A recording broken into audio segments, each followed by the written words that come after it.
Mr. Speaker, I yield myself the balance of the time. The gentleman is recognized.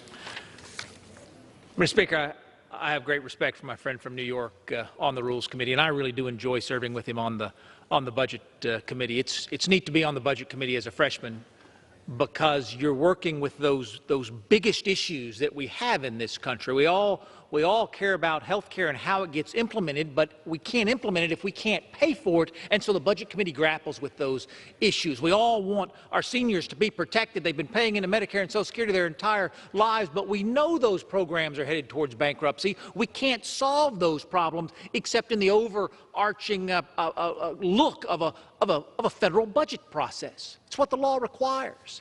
And we get to talk about those big ideas, we get to think those big thoughts, and we get to come together to make big and, yes, Mr. Speaker, difficult decisions. You know, President Trump, in his budget, made difficult decisions. I dare say I could go member to member in this chamber. I could find 435 people out of 435 who would find at least one flaw in the President's budget. I bet I could. I bet I could. It's hard to write a budget for the United States of America. But the law requires that we do it. More importantly, even if the law didn't require that we do it, Mr. Speaker, we know that we should. We know the Constitution lays that responsibility out, the power of the purse for the House.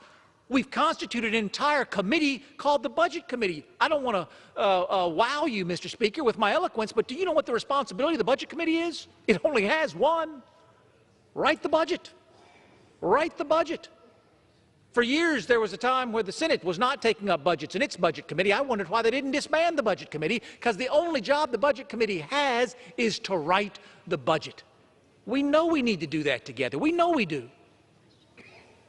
But we're not.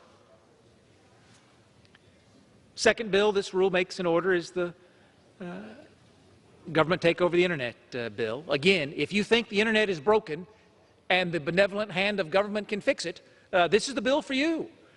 If you think the Internet's not broken and perhaps government ought to stay where government is and the freedom of the Internet should continue, this is not the bill for you.